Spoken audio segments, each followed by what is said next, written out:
You're doing everything right. The educational apps, the early reading program, the music classes at age 2, and somehow your child still can't sit through a meal. Still has meltdowns over the smallest things. Still seems restless, distracted, somehow behind. Though you can't name what they're behind in. What if I told you the problem isn't what you're missing? It's what you're doing too much of. In Japan, the official school curriculum doesn't introduce formal academic study until age 6 or 7. In the preschool years, no academic apps, no vocabulary drills, no pressure to perform. And by the time they enter first grade, they have the self-regulation to handle a 45-minute lesson, manage their emotions, and listen without constant redirection. The difference isn't what their parents are teaching, it's what they're protecting. Yuka Music, if you're a parent today, you know the pressure. It starts before they're even born.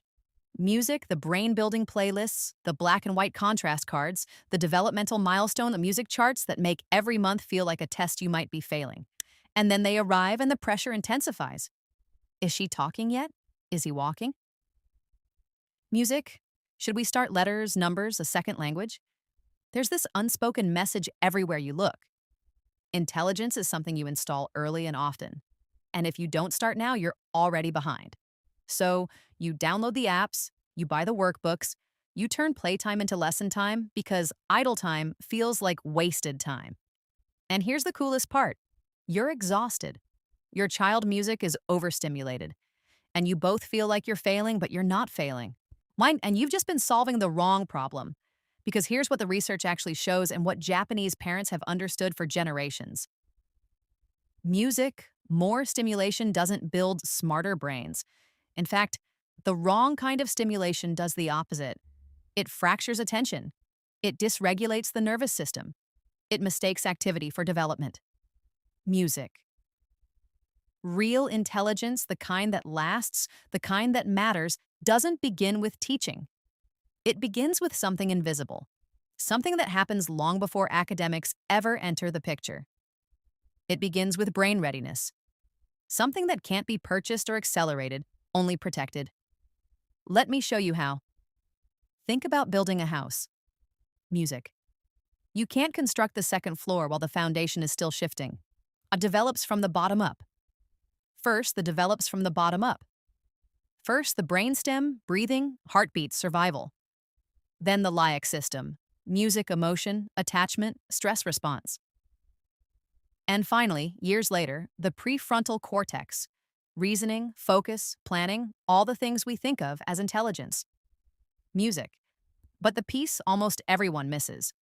Those higher regions can't develop properly if the foundation beneath them is still in chaos. If a child's nervous system is constantly on high alert, overstimulated, underestimated, emotionally flooded, their brain stays in survival mode. And a brain in survival mode can't learn, it can't focus, it can't be curious, it can only react. This is what Japanese early childhood education has understood for generations. In Japan, there's a term that doesn't translate perfectly into English. Kokuro noiku, the education of the heart. It's the idea that before you teach a child to think, you must first help them feel safe, to regulate, to trust themselves and their environment. Not because it's sentimental, music, because it's the only way the brain can actually build itself. Japanese parents spend the first 5 to 6 years of childhood building that foundation. Not through lessons or drills, but through a set of practices so ordinary, so unremarkable, that most people don't even recognize them as education. But they are. They're the most important education a child will ever receive. And the gift for parents, you don't need to be in Japan to create these conditions. You just need to understand what actually matters and let go of what doesn't. So, what are Japanese parents protecting? 6 things. 6 rhythms of daily life that seem almost too simple to matter, but each one plays a specific, irreplaceable role in building a brain that's ready to learn. Sleep. Snorts. The architecture gets built music in the dark. Here's what most parents don't know about bedtime. While your child sleeps, music. Their brain is doing something extraordinary. It's sorting through everything they experience that day. Every sight, sound, emotion, interaction, and deciding what to keep and what to discard. It's pruning away the noise, clearing out weak connections so the important ones can work faster. consolidating memory, regulating emotion, restoring the capacity for attention. And sleep is literally when the brain builds itself. Music. And when children don't get enough, when they're chronically underrested, their prefrontal cortex can't mature properly. Music, the part responsible for focus, impulse control, problem solving, and everything we're hoping education will develop. It just doesn't have the raw material it needs. In Japan, the focus isn't just on the hours, it's on the security. There is a cultural practice called swan, shared sleep. Parents often sleep right next to their children or in the same room until age 5 or 6, not because of a lack of space, but because of a belief in emotional regulation. Music. This proximity lowers cortisol. It regulates the child's breathing through the parent's calm rhythm. It turns sleep into a place of absolute safety, not separation. You don't need to co-sleep to get this music benefit, but you do need to treat the transition to sleep as a connection point, not just a cut-off point. Music, you don't need perfection, but if there's one thing worth protecting above all else, it's this. Because you can't teach a sleep-deprived brain to focus, you can only exhaust it further. Nature. The nervous system finds its rhythm outside. Picture this. It's raining. Music cold. The kind of day you'd instinctively keep children inside. In a Japanese preschool, they're outside anyway. Boots on, raincoats zipped, music playing in the mud. Not because Japanese educators are tough, because they understand something about regulation. Nature has a measurable, undeniable calming effect on the developing nervous system. It lowers cortisol. It restores depleted attention. It gives the brain a break from the constant, concentrated stimulation of indoor environments. Music, but it goes deeper than that. When children move outside, climbing, balancing, navigating uneven ground, they're developing spatial reasoning and body awareness in ways that directly strengthen the neural pathways music for focus and executive function. The unpredictability of nature teaches the brain to adapt, music to problem solve, to tolerate discomfort. And all of that happens without a single lesson. Music. You don't need a forest, a park, a backyard. Even a quiet street will do. What matters is unstructured time, open space, and the freedom to move without constant direction. Screens, what passive input replaces.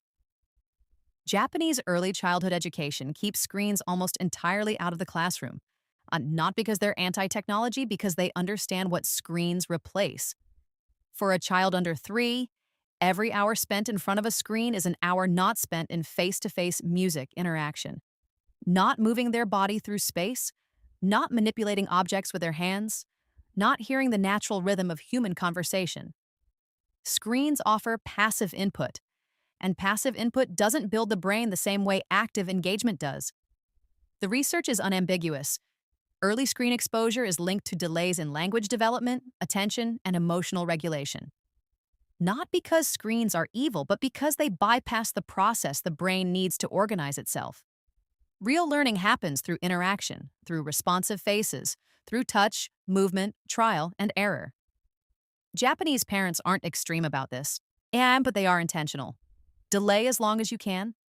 When screens arrive, keep them minimal, co-viewed, and never music, ever a replacement for human presence. Every hour of real interaction is an investment that compounds for decades. You're not behind, you're just starting where it matters most. Movement, music. The body teaches the brain to focus. In Japan, young children are almost always in motion. By age 6, they walk to school independently. Music, but even in preschool years, they walk everywhere.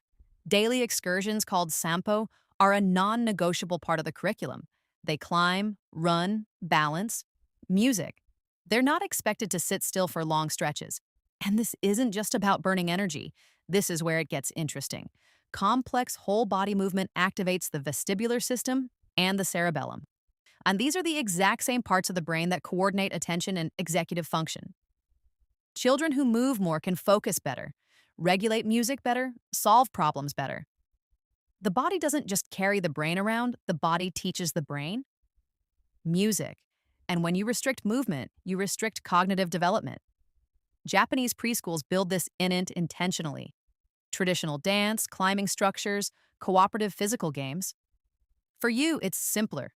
Prioritize unstructured play. Let them climb, music, run, balance, build. Resist the reflex to keep them still and quiet. A body in motion builds a brain that can focus. Sensory play. Learning to tolerate complexity. Walk into a Japanese preschool and you won't see flashcards or tablets. You'll see children elbow deep in clay, playing with water, sand, fabric, wood. Or eat got music. No instructions, no goal, just time to explore. This isn't just mess, it's brain integration. When children manipulate materials with their hands, squishing, molding, pouring, stacking, they're integrating both hemispheres of the brain, building fine motor control, spatial awareness, and creative problem solving. But here's the deeper gift. They're learning to tolerate ambiguity, to work through something without an immediate answer or outcome. That tolerance for complexity. That's the foundation of resilience, of flexible thinking, of the ability to persist when things get hard. Music, you don't need expensive Montessori materials. Flour and water make Play-Doh. Music rocks and sticks become worlds. Cardboard boxes turn into kingdoms. What matters is the time and freedom to explore without interference. Sakari music, let them be bored. Let them figure it out. That's where intelligence begins. Face-to-face interaction. Every conversation builds the brain. Japanese culture places enormous value on presence. Meals together, conversations, music, eye contact, the simple act of being with someone fully. This isn't just social niceness. Music. It's cognitive fuel. When a child has a conversation with a responsive adult, someone who listens, reflects, engages, music, they're building the neural architecture for language, empathy, and executive function. Every back and forth exchange strengthens their ability to think, music, plan, regulate, and connect. The research is clear. The number of conversational turns a child experiences in the first years of life is one of the strongest predictors of later academic success. Not lectures, not instructions, conversations. Music, the kind where you ask a question and wait for the answer, where you follow their lead, where you're curious about what they're curious music about. That simple rhythm back and forth, builds a brain ready to learn anything. Now here's the piece almost no one talks about. Music, the one that might matter most. Japanese children are given real responsibility from an astonishingly young age. 3-year-olds in preschool set the table for lunch. They clean up afterward. They help younger children put on their shoes. They're entrusted music with tasks that actually matter and expected to follow through. This isn't just about chores, it's about citizenship. When we give children responsibility, we're showing them they are essential to the group. We're building executive function. They have to plan what needs to happen first. Music. They have to sequence in what order. They have to regulate frustration. Music. What do I do when this doesn't work? They have to problem solve. How can I do this differently? Music. These are the exact cognitive skills that underpin everything school will later demand. Focus, planning, persistence, flexibility. But here's what Western parenting often misses. When we hover, when we do everything for our children because it's faster or easier, we're not protecting them. We're stealing their competence, their chance to discover they're capable. And without music competence, there's no confidence. Without confidence, there's no willingness to try hard things. Without trying hard things, there's no growth. Music Japanese parenting rests on a concept called gambaru. I have the idea of persisting through difficulty. But here's the nuance. You can only persist if you feel secure. So they offer high warmth paired with high expectation.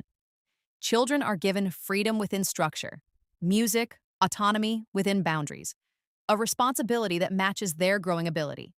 And the message embedded in that trust is profound. You are capable. You matter. Your contributions have value. That belief becomes the foundation of everything else, so start small. Let them pour their own water even if it spills.